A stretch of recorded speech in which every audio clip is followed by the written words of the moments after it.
Hello, everyone. I'm Matt Carvalho, and with me is my guest, Attorney General Peter Kilmartin. How you doing? Good, Matt. How are you? Doing pretty good. Good. So my first question is, what is it that made you want to be a politician?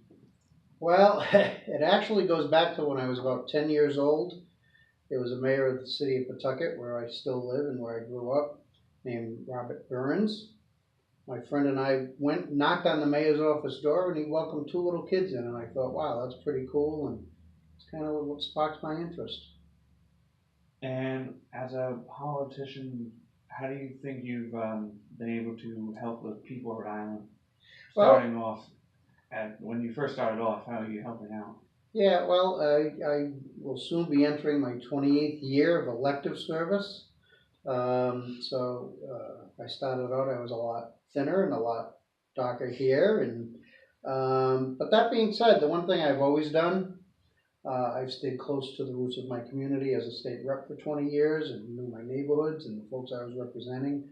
And I try to do the same thing as Attorney General. I travel around the state still and meet a lot of people and listen. But the most important thing on any of these positions, in my opinion, is same thing that I did when I was a police officer, and that is when you take the oath of office and you swear to uphold the Constitution and laws of this state and the Constitution of the United States, that you take those words seriously, that they mean something, and you do your best to do that. And now you mentioned being a police officer. Um, when you were an officer, what were some of the most dangerous and like out there situations you got yourself into? Yeah. Well, as a police officer, you don't necessarily get yourself into situations, but they come to you. I don't think police officers go out looking for situations, but if they see a crime, they address it, whether it be a speeding ticket or a shooting, as we just saw in Providence the other day.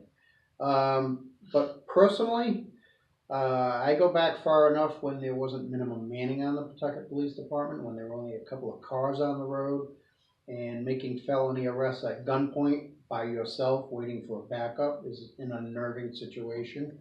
I can remember on a car stop, somebody coming at me and being forced to draw my weapon, thankfully not having to use it.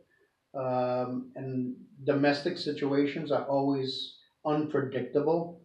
And, sometimes, the people you're trying to protect turn on you because they see you arresting someone, despite the fact they might have committed a domestic assault, say a man against a woman. When the woman sees that man whom she still loves getting arrested, that can turn into a volatile situation. So, on a day-to-day basis, any situation can turn really dangerous and really volatile very quickly.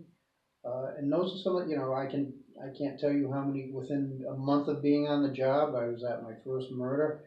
And I can't even tell you how many, shootings and murders that I was the first officer or an officer on the scene. It's just, and those are some of those things are things that you keep with you for life. You don't forget that. Even if it's a gang situation, there's still a family that's affected. Um, and they're troubling situations, and those are things we see here in the Attorney General's office.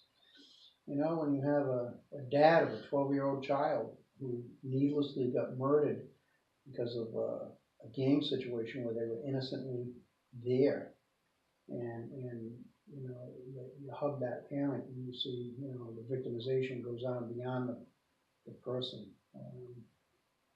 It's those situations you don't forget, and I think they help both police officers and the prosecutors here and me personally keep what we do in perspective. That we are there to hopefully bring some form of justice for someone and help them through what is probably the worst situation they will have in their life as a victim. And oftentimes we're the only advocate for that victim, recognizing that someone does deserve to go to jail because of what they've done. So these are all things though that build up over time, but you hopefully take every experience you've had, even if it's encountering someone on a traffic stop, treating them with respect, and you take those and you build them up, and you know, you just try to remember that you're there in service to the people. They're not in service to you. And speaking of helping the community as an officer, do you think that all cops should be mandated to wear body cameras, and do you think it will enhance the confidence in the community in their officers? I am not averse to police officers wearing body cameras, but I always try to caution folks that don't think it's going to be the end all be all, the panacea. It's like watching a football game. When Belichick throws the flag and wants to challenge a call, you watch 4 different, 5 different, 6 different camera angles before you decide, you know, was the person out of bounds or were they in bounds? A camera's only going to give one angle, so it might not necessarily be the best angle. So as long as we keep that in our perspective, I think that's important. But it does add to the dialogue, it adds to the evidence. And candidly, I think it helps not only the police, but I think it helps the community understand that when you, now the police have something to back up something if the officer is accused of something. It can be used to help protect the officer as well as the public. So there are a whole host of positives associated with it. And I think really the biggest drawback, 2 big drawbacks, one is how do you pay for it? Because it's expensive. And part of that expense is how do you store it in meaningful ways. And then, of course, in the end, after a criminal investigation or whatever the case is, when is it appropriate to release it to the public so they can see what happened? And every jurisdiction deals with it differently. Providence is taking baby steps through it, and I applaud them for doing that. And I think at some point it's going to be a regular part of police equipment, and that's not a bad thing. Now my next question is, what is it that then prompted you into getting into law? I think what got me into law, one is I always had an interest in it, and was probably part of the reason why I went on the police department in the first place. When you say law, do you mean as an attorney or as a police officer, or just generally speaking? As an attorney. So I had the interest anyway through the police department, and I used to work in the prosecution bureau as a young man, shall we say, at the time. And I really got my interest piqued when I was in the courthouse every day, and a couple of judges actually encouraged me to apply to law school and to go to law school. Actually wrote letters on my behalf when I applied, and so it's probably just having worked in the field and watching people and seeing how much more, you know, at this end of the criminal justice system that hopefully I could add to my experience and my commitment to the community. Now you mentioned earlier that you were a state rep. This is more of a 2-parter. What do you think your biggest contribution to the community was as a state rep, and what is something you wish you could have gotten passed while you were a state rep? I think the biggest contribution, well, that's a loaded question. I spent 20 years up there and got a lot of good legislation passed. You know, protecting victims, strengthening good driving laws, getting breast cancer reconstruction covered by insurance companies because they considered that surgeries cosmetic, which is wholly offensive. So there are a whole host of issues that I worked hard on over the course of that time. And some of the issues weren't even necessarily the passage of legislation. You know, it was through my work as a state rep that my wife and I co-founded the Pawtucket Arts Festival. And, you know, we had the connections just by virtue of that position to where to go and who to talk to and how to get it done. And now we're 20 years into it, and it's really successful, and we're excited about that. So there's a lot of local community initiatives that I'm proud of. There's a lot of state laws I'm proud of. One disappointment I had was back in 2001. Then Governor Almond vetoed what would have been the first hands-free cell phone bill in the country, and this was before everyone had cell phones in the cars. You know, it was new. But the reason I had put that bill in was I was actually working a police detail in the street, a big backhoe and a big hole in the ground, and somebody on a cell phone almost hit and killed me. And that was my first personal experience that told me how dangerous this was. And this is before everybody had cell phones, and texting wasn't even invented yet, in the cell phones anyway. So we had it passed, we got it through the House, we got it through the Senate, went to Governor Almond's desk and he vetoed it. So I was very disappointed on that. Rhode Island would have been the leader in the country on that issue. But thankfully, the General Assembly last year passed the bill, and it's going to become law soon. So sometimes it takes a while for good things to happen, but patience hopefully is a virtue, and you get the good results in the end. And when you were a state rep, you were also the whip in the House. What was more of your usual duties as a whip, and how do you think you were able to help the Rhode Island people as more of a man of power in the House? Well, the job of the whip, as I viewed it, and I think everybody takes a different view, although there are some general job descriptions for it, but as I viewed it was, one, if we had a budget, say, that was going to be passed, or a big piece of legislation, it was, hey, what do you think of it? What's your problem with it? Is there something we can work through to address it? You know, is there a public policy? Is, you know, or an unintended consequence? So it was asking people, number one, if we had their support for a bill, and then it was counting the votes to make sure we had the support for a bill, so it would be get passed. And that usually came into play, like I said, during budget times. The other thing was, you know, being there as a resource for my colleagues. And you know, I can give you an example. One day, Sam Mazzanaro from Westerly was walking out of the building. I said, "What's the matter, Sam? You know, what's troubling you?" He said, "They're closing the registry in Westerly." And I said, "Really?" I said, "Well, I think I know how we can address that. You have 5 minutes?" He goes, "Absolutely." And we went out into my office. We crafted a piece of legislation, and Westerly got the registry, and I had actually forgotten it, and Sam reminded me during one of my campaigns for AG. So it's being a resource for your colleagues too, and knowing how the system works, and hopefully helping them advocate for their individual communities. So that's a big part of the job of work, in my opinion. Now my next question is another two-parter. The first part is, how much are you able to tell us about the status of the case with Representative Tansey? And also the next part is, what can you do to be an advocate against sexual harassment in the workplace, and how can you fix the problems? First, that's a good reporter's question, to which I will give you the answer I would give any reporter.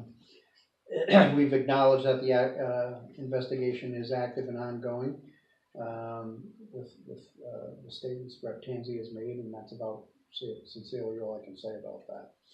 In the office, before sexual harassment in the workplace became so much of an issue nationwide, we had instituted trainings internally here on the topic for staff. When I was teaching a course at PC a few years ago, the particular course I taught was a business law class, and it was about sexual harassment in the workplace. That was one section of the class, and you know, what harassment in the workplace is and how it's defined, and obviously how wrong it is. So it's a topic that wasn't necessarily new to me just by virtue of having taught it for so many years. I think the best thing we can do is you know, encourage people that when they have criminal or potential criminal charges, we encourage them to go to police departments if there's been an actual assault, a crime committed. But I think right now with the hashtag #MeToo has really done more for the issue and the topic nationally and probably internationally than anything in my lifetime. So I don't know that harassment in the workplace has taken place more recently, or just people are more willing to come out and talk about it. just like in my experience on the police department, when we had child molestations. People say, well, do you think there are more child molestations? And my answer to that is no, I don't. I think people are more willing to bring those forward and not be afraid. And I think fear is a big part of that. So hopefully, that whole educational process continues and people become more forward, more comfortable coming forward. My next question is, um, with the collapse of the St. Joseph's Pension Fund, what exactly is the role of the Office of the Attorney General in regards to that, and what exactly is it that is going on with the whole problem? Well, right now, when the hospital merger took place, we ensured that pension was 90+% funded. I want to say around 94% funded. There was a big infusion of cash into it. We don't administer pension funds, and nor should we. So when it became evident that the funds were getting depleted and the pension was getting depleted, obviously it went into a court process of which we are a part. And we not only providing information but monitoring what's going on in the court, and that will play out through the receivership and the court process, and hopefully there'll be as much protection as possible for those pensioners. Now my next question is, with about a year left in your term, what is it that you can continue to do and improve on to reduce and manage crime in the state of Rhode Island? Well, I think number one, it's making sure that we have the communication with police departments, especially when it comes to charges that come through this office, that they're all done properly, that we make our prosecutors available, as we do now, for major crimes as they occur, and we get notification. One thing that's happened is, while we've had stability at the top of our management here, some of the younger people, because of the changes to the pension law, aren't necessarily looking to make a career here. So we're ensuring that internally the protocols and procedures and the knowledge gets passed on to younger prosecutors, because as we move forward in the next AG, no matter who he or she is, will have to face those situations with, like I said, people coming in, working, and then going on to greener pastures, if you will. So continuing the professionalism of the office, the educational training of the office, updating all of our IT infrastructure, I think is going to be very helpful. It will help us streamline the workload here. And when I say streamline it, it'll make it work faster, so we don't need more help. And it's really about providing the tools for the staff as I exit out the door. And I think it's a position where, when I came into office, I always said my goal is to improve on how I find the office, and then when I leave it in a position that whoever succeeds me can improve on what I leave behind. Because I do believe no matter what the organization is, stagnation is not a good thing. There is always room for improvement. And I'm not saying change for change's sake, but what I'm saying is, evaluate the procedure, see if there's something wrong, see if it needs tweaking. Technologies have changed. We've invested a lot of money in that. I even had a meeting today here with folks in from Minnesota about updating our fingerprint system and those databases. And all the things that we can do to ensure that we do our role properly will help police departments do their role properly. And when we're all acting in concert and doing what we do best and have the tools to do best, including tools like body cams, that's the best thing we can do to ensure the safety of Rhode Islanders. Is doing our jobs, doing it well, doing it honestly, doing it professionally. The best piece of advice I got when I entered politics, and was reminded when I came into this office, was from my mom. And she said, no matter what you do, at the end of the day, make sure you can look yourself in the mirror with a clear conscience. Probably the best piece of advice I got, especially in the political arena. And the second best was from a former chief of police the first time I ran, John Tomlinson. He said to me, Peter, no matter what, be your own man. And so those are two of the big tenets that I've tried to live by. I get that we're all human beings, we all make mistakes, but hopefully it's not out of neglect or negligence, and that's why it's so important to keep that training up with the staff and making sure we have all the tools so we can serve Rhode Islanders better, because we are the biggest in-state law firm, and we have the biggest clientele, and that's 1 million Rhode Islanders. Now, my next question is, who do you hope that will succeed you when your term is over? Well, as of right now, there's only one candidate that I know of, Peter Nerona, who I've worked very well with over the past 7 years. He's been the U.S. Attorney, so I know his character, and he's honest, and this office is very different from the U.S. Attorney's office, but as he's clearly competent to do the job, and we'll see what other names come up in the next few months, and hopefully the state will have whomever it is, and whoever gets elected, some competent people to choose from. I had talented people that I ran against, but Peter's out there right now. He's the only one I know of, and if he gets elected, the state will be served well. Now, with your term being over soon, what do you plan to do afterwards? That's the $1 million question. A lot of people are encouraging me to run for other elective office. I've been asked to do that, but really it's a question of what I need to look inside myself first and decide what I want to do, and then explore whatever opportunities that either come my way or that I choose to seek out. You know, I don't close the door on anything. In 2008, I knew I was running for my last term as a state rep.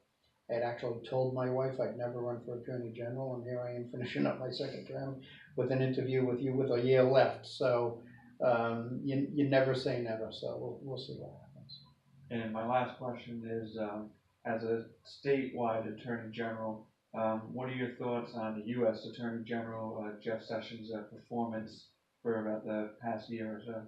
Well, there have been times when we've agreed with DOJ, and there have been certainly times that we've been part of many multi-state lawsuits against the Trump administration, and in some cases the Department of Justice.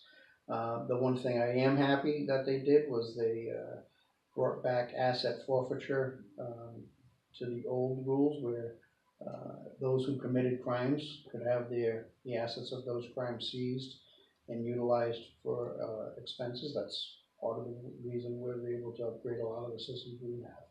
So, but needless to say, there are a lot of troubling aspects with this whole administration, with the assaults on the environment, with the DACA kids. I think is a horrendous situation. You know, these kids that were either brought or born here with no say in the matter because they were kids, and now there are those that want to throw them out of this country. To me, is abhorrent. They should have a chance to live and work here and raise family here. I think we often forget that we are, and always have been, since our founding, the greatest country in this world, in my opinion. So it's not make America great again.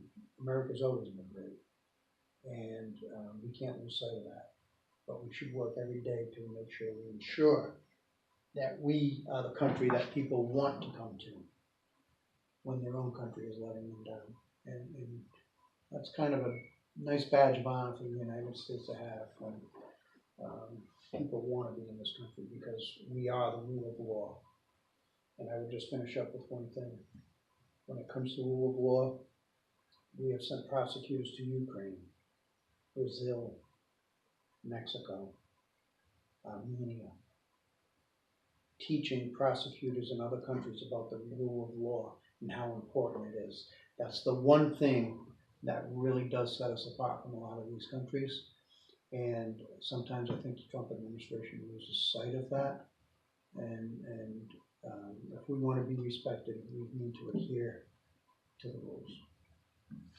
All right. Well, How was that? That was very wise words. All right, well, thank you for asking me to do the interview with you. I appreciate it, and good luck with whatever you decide to do. I can tell you, when I was your age, I hadn't a clue what I wanted to do or be. But I always did my best to stay out of trouble and stay in school, and here I am today, so good luck. Oh, thank you very much. All right, my pleasure. So the big question